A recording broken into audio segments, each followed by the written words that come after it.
Okay, we are talking about Aosta Valley, the smallest region of Italy, and as you saw on the map, we are surrounded by on three sides by Italian, French, and Swiss Alps. We are close to Piedmont, and we are at the feet of Mont Blanc. This is the location of Aosta Valley. The location of my winery sits in Emaville village in province of Aosta. We are talking about a region in the middle of nowhere, which is anyway a scenic area, and there are good landscapes to see, and it's a region very good to cultivate vineyards. When we talk about Aosta Valley, we talk about mountain terroir, and we talk about heroic viticulture. We have some conditions that go to characterize the cultivation of the vines. We are talking about a maximum altitude, and I don't know if you can translate my meters, or we are talking about 4,000 feet. It's right, 1,200 meters height, and. And we are talking about permanent structural difficulties of cultivation. So, as steep slopes, terraces, steps, over 600 meters height. Oh, wow. The climate is cool, dry, and windy, which is very good for the health of the vines. What else to do about our region? We have very little mechanization because of the steep slopes, and all the vineyards are divided in parcels, in little parcels. Which makes very difficult to cut grapes and to cultivate them. And all the work is done by hand. And so we are talking about an intensive labor. It takes a lot of hours to cultivate, and with very low returns. Yeah, exactly. Well, that's the whole difficulty is, everything, since it's on such steep slopes and terraced, everything has to be done by hand, right? I mean, you couldn't go in there with the big farm equipment, right? Exactly. And this is our reality, so we are used to that, and this makes us our terroir unique in some way. And so we have a niche production. People love something special and something unique, so it's good for us to make know our wines. Exactly. No, it's great because there's a family behind it, there's a story behind it. This isn't a region for bulk wine production. You're not having oceans of wine. And if I remember right, there's only about 40 family wineries in the whole appellation, right? It's exactly. Yeah, we are talking about 6 cooperatives and 40 little wineries, family run. Yeah. And my family is one of them, and my family, the Charrère family, right, came from France in the mid of 1700s, and came from France to Aosta, where they began to build an on-site building and a water mill. Yeah, and then at the beginning of 19th century, they planted the first 2 hectares of vines, and over the years, in the mid of 1900s, is that right? Yeah, okay. Okay, my grandfather began to produce wine out of local varieties, and in particular one local varieties, I don't know if you have it there, I guess so, is La Sabla wine. And we are talking about a red wine made out of a local variety, which is Petit Rouge. Oh, yes, yes.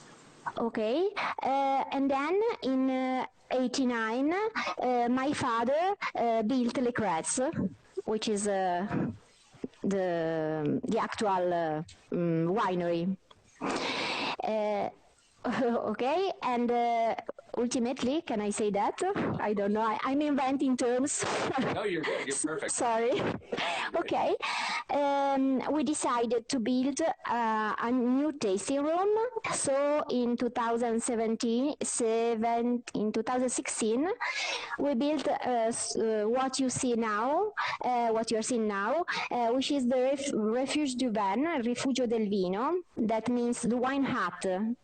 And we decided to do that in honor to my father, in honor to our roots, and in honor to the wine, because refuge is a typical structure of Alpine areas.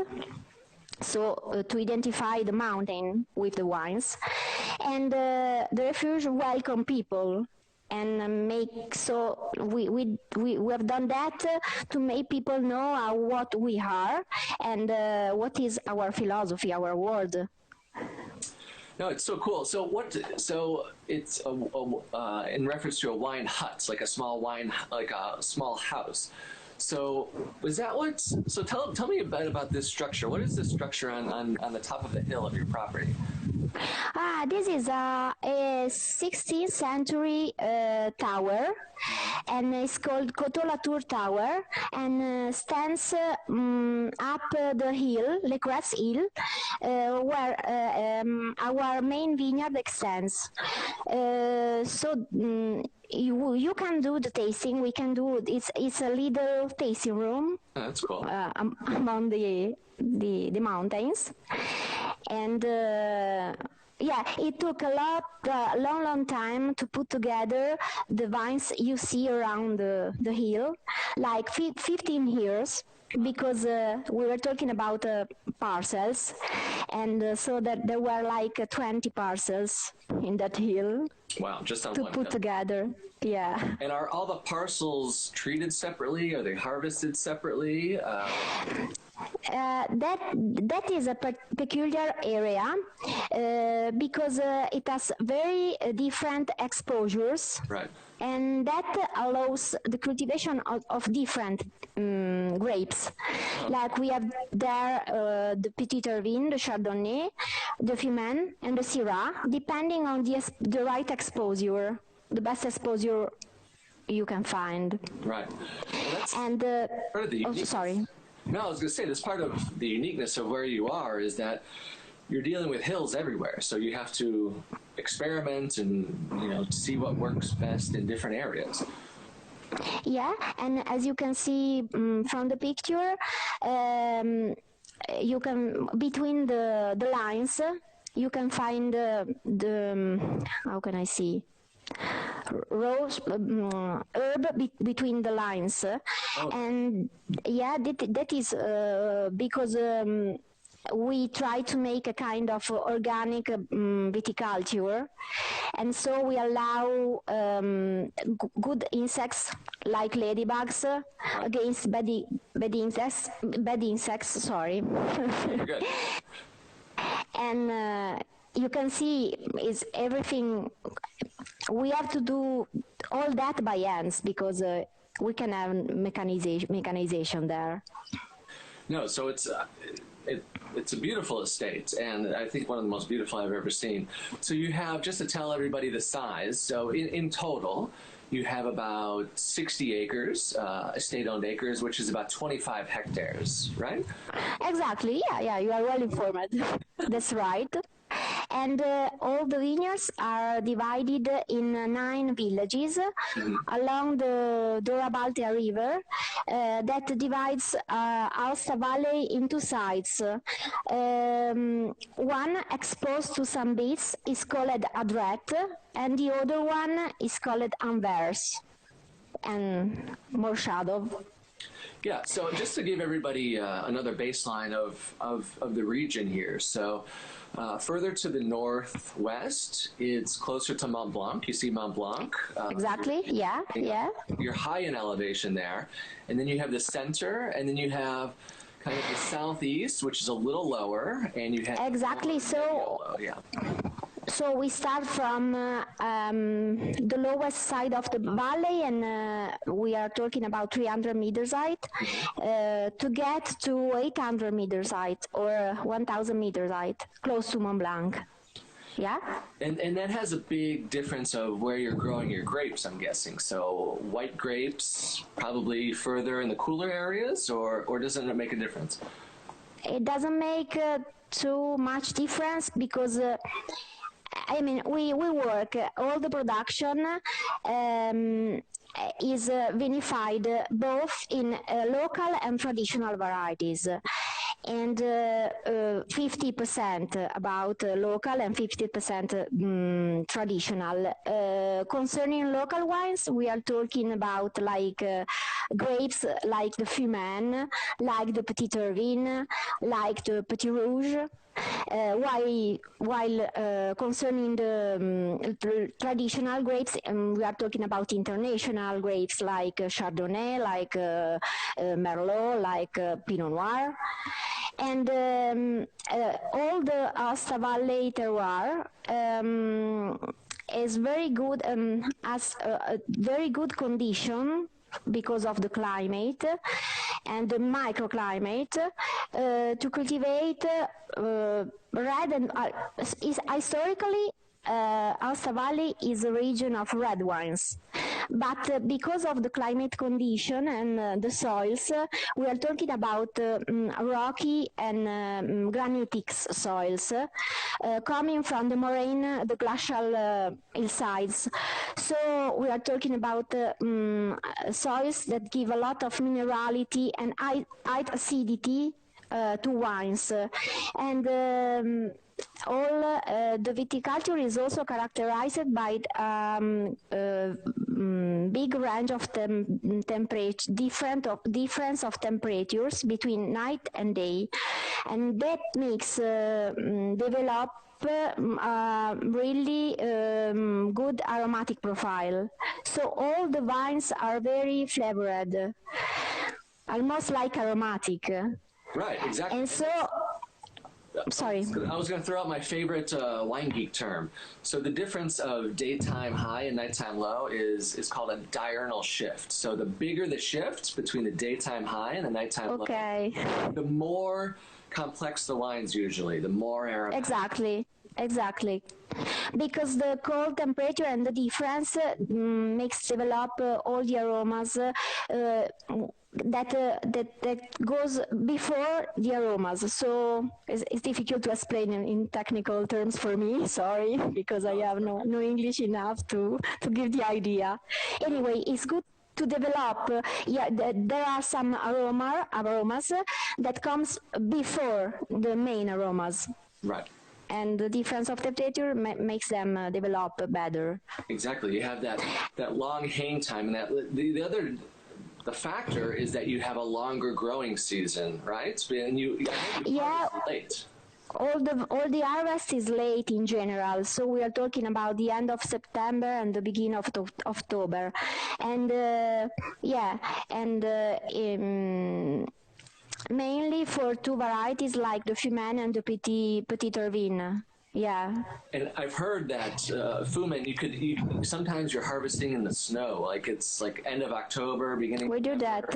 We do that also with our late harvest, and we pick it up at the beginning of November when and it can be there can be some snow in the vineyards. I'm seeing a question coming across about your total production. How many cases in total average do you produce a year? Okay, I'm trying to transform the bottles in cases. It's about 14,000 cases. Right, okay. In average. But, the quantity, the production can be very variable. Can I say that? Variable, yeah. So, we can produce like 8,000 cases, and we can double the quantity depending on the season, on the harvest. So the winery was built to produce 8,000 bottles. Okay. But over the years, the production grew. Yeah, no, of course. So the other thing that you have to contend with there is the changes, the vintage variation, because I know 2017 was very snowy and difficult there. So year to year, it varies. I feel like in Valle D'Aosta more than in the rest of Italy, right? So you have a lot more wet. Yeah, because climate is cooler than the other regions, but it's also true that times and climate is changing, and so it's getting hot, more and more hot. Anyway, we had the hail, right. You say that? Yeah, hail. And okay, and that was a very big problem for us. Yeah, because we had like the half production, more than the half production.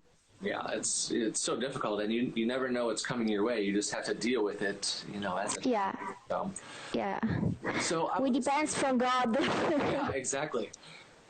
So I want to speak a bit about, obviously we were speaking earlier, everything is hand production, hand picked, but I want to speak a bit about the different varietals now, because I feel like that's really something interesting about your region, your appellation, and a lot of your family work. Your father started working with varietals like Ferment. So these indigenous varietals, unique. Yeah, that is a varietal that was saved by Aosta Valley wine growers from extinction, and my father make it vinify 100% because it is a variety that was used in blends because of the violet color, the deep color. Right. And it is also a very difficult grape to vinify because it's very delicate. And it's called fumain because in French,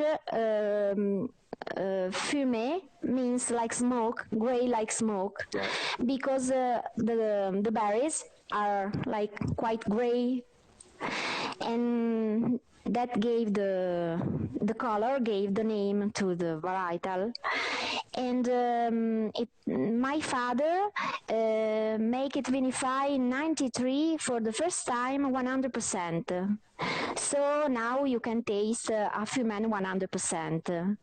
Vinified, aged for tradition. And what else about Fumain? I guess it's the among the wines we produce. Talking about red wines, is the varietal that the grape variety that better represents our terroir in terms of elegance and mountain style. It's like it has some. You try it, so you could describe it better than me. That's sure. The unique thing about Ferment that I love your wines. I've been drinking and selling your wines for a long time, and what I love about Ferment is that it's unique. You would think, at least I would think, as a wine geek, that as you head up in high elevations, you would wind up with lighter style wines. That's not the case here. Ferment it's tannic, it's rich, it's dense, it has a lot of extraction. Yeah, it's full-bodied, but not too full-bodied because it's, mountain is skinny. It's not that fat. It's not a fat region. Yeah. We are fat food, but we are not fat. actually. That's the beauty. You have the acidity, though. The acidity in this wine really cuts through the richness. You can find high acidity also in red wine, which is not so usual. And if you are not used to drink mountain wines, you could find them maybe too high in acidity, but it's just a matter of taste. Well, you need it with the right meal, exactly. You need it with the right meal, and these wines can also age. So Furman, I think I've had this wine. Of course. And it's delicious. Oh, more than 10 years old. We tried a Furman that has like 30 years, and it was very good. Yeah. The best among the other ones. So. Wow. Yeah. So I want to speak about a few of the other grapes you produce. Probably our most popular, or one of our most popular, the Pinot Nero, known as Pinot Noir. So a bit about but most popular in United States, you have to tell me. So we were saying Pinot Nero, Pinot Noir. Yes. Okay. One of the most popular. Okay, because international traditional varieties are more known everywhere. Sure. So it's easier and they are more accessible also. And our Pinot Noir is a mountain Pinot. It's very, very skinny, and you can feel very well the fruit of the Pinot. You could recognize it among lots of Pinot because of the freshness. And we don't use oak for this Pinot, so it's vinified 100% still tanks. And that's there is a reason, because so my father, when began to vinify grapes, went to Burgundy. Oh. And he learned from Burgundy, and also because our location, we have a kind of Burgundy style in the production. Right. You could compare them because of the characteristics. And the Pinot Noir is our Pinot Noir doesn't want to compete with other Pinot Noir, right, and from Burgundy above all. So we try to do something very simple, very fresh, but very recognizable. Yeah. No, it's delicious, and it's bright, and like you said, fresh, and just beautiful layers of fruit. Again, that mountain climate just gives you so many aromatics. I love it, and that's a good transition to Chardonnay. So another extremely popular wine is Chardonnay. What to say about our Chardonnay? Chardonnay is a grape very popular, and our Chardonnay, among hundreds of Chardonnay in Italy, is recognized also in blind tastings before the high acidity and direct minerality. Yep. So it's a kind of when people come here and in general say that I produce a Chardonnay. They in general say, I don't want to try Chardonnay because I already know Chardonnay. Right. And I always insist because the Chardonnay is a perfect grape to keep all the characteristics from the terroir where it grows. And this is this is the right case because our Chardonnay is very, very mineral, very fresh, and very clean. Exactly. It's very Chablis in style. If I could compare it to another region, it has that minerality. It's bright and crisp and fresh. It's really it's a beautiful Chardonnay, a beautiful example of Chardonnay. For those out there who haven't tried it, it's. And my father began to work with the Chardonnay because his goal at that time was to make people know about the local varieties. But it's very difficult to put on the market a local variety to make people know something local that is not known. So it began to work with Chardonnay because he thought at that time that it could be open the doors to other varietals like the Petit Irvine. No, it's very smart. It's like you said. My father is smart. Yeah. Well, because it introduces people to the winery, and they're like, oh, well, maybe I should try Petit Irvine. And he did it 40 years ago, so we are talking about a long time ago. But it had this intuition. So we had a question about the Chardonnay. Does the Chardonnay go through any malolactic fermentation? It does it, and it makes. It depends from the vintage and the year, and it does in general cold stabilization. Cold stabilization, yeah. Is that stabilization?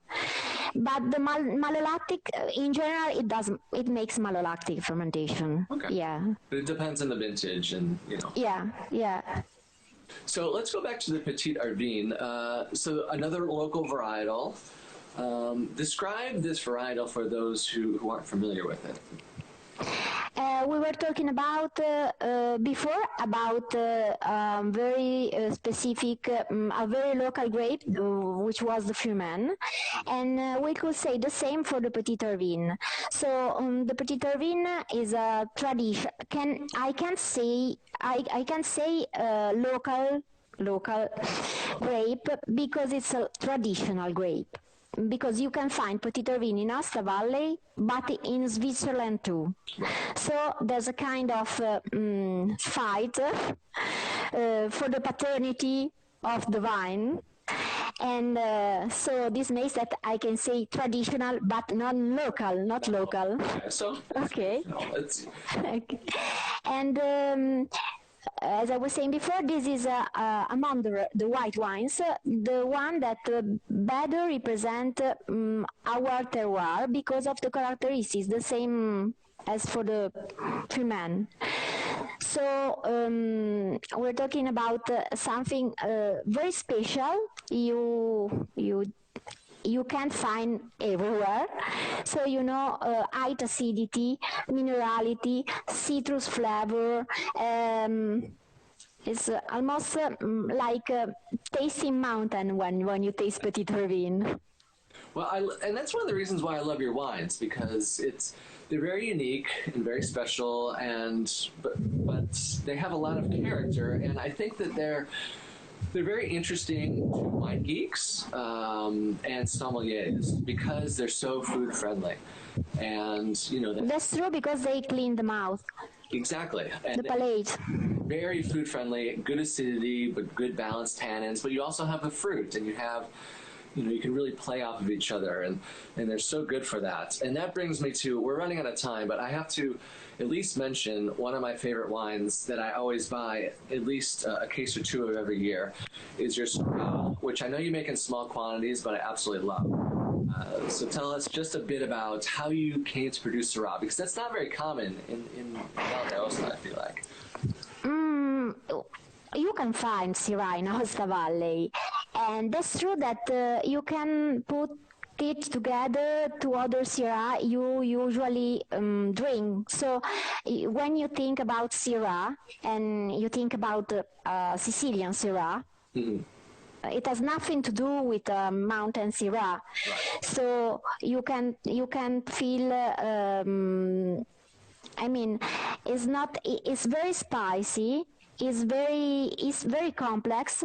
It's not too fat and too full-bodied. Still complex, but it has not the marmalade. You say that? No, jammy. It's not. Yeah. It's not too jammy. Right. No, and you can. It's very dry. But it's still very elegant. Exactly. It's very much like. That's why you can drink more than one glass because it's. Right. It seems light, Exactly. It's almost like Northern Rhone, like Côte Rôtie. It has that acidity, but I love the smokiness and the spice. And those wines are delicious. This is, in the United States, we celebrate Thanksgiving. This is my Thanksgiving wine almost every year. So, I could agree because I like a lot Fumani. Is my is my favorite wine. Yeah, among the one I produce. Yeah. All the wines are delicious, and the other one we should mention is that it's always really highly rated. All of your wines are very highly rated, actually, across the board. But there's a lot of always the fanfare of your Nebbiolo, so named after the summit. So the Nebbiolo is a new variety we decided to grow, and it's part of a project that to recover lands in the lowest side of the valley, right. And because people was abandoning vineyards there. So we tried to invest, we decided to invest in that area, and we are talking about the lowest side of the valley, so the eastern the eastern one on the map, close to Piedmont, where the grape, Nebbiolo grape, takes the name of Picotendro, synonym. Yeah. Local, okay, and also in this case, I really love Nebbiolo from Piedmont.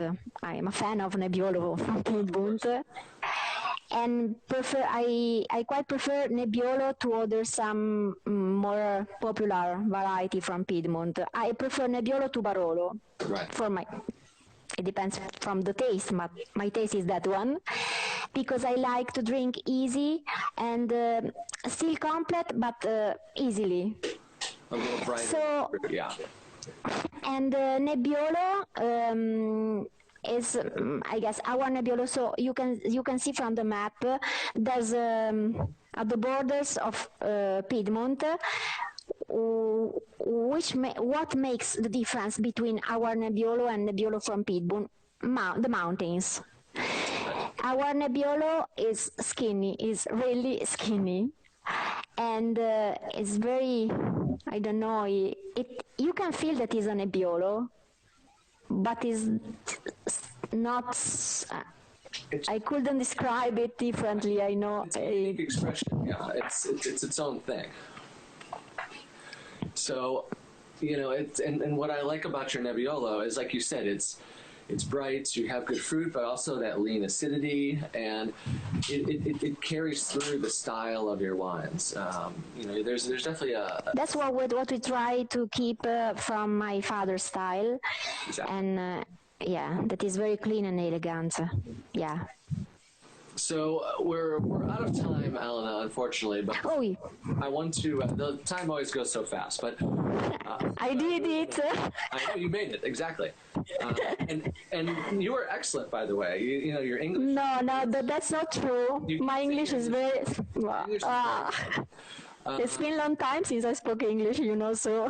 No, you didn't. I've lost everything. And the area is just so beautiful, and I love the story. So it's great, and it helps us, just go out there and carry on your tradition of and share these beautiful wines with other people, because it's cool. It's a great story. The appellation, the family, and unique wines, but also some international varietals. So. It was really a great opportunity to really hear you. And all we guess is to trust,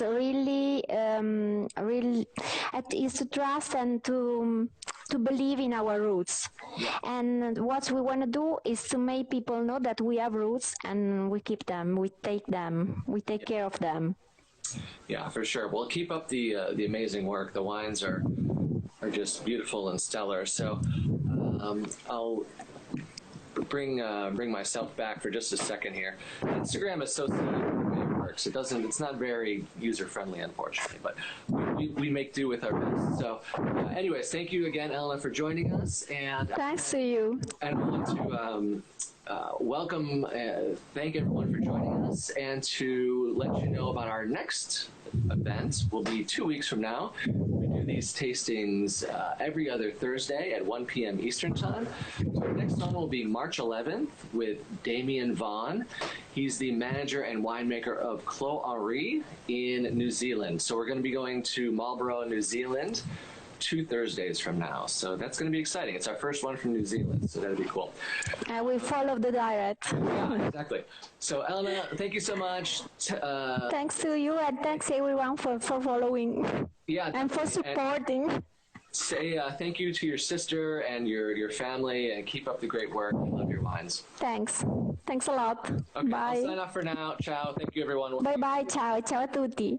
Thank you. Bye. Bye.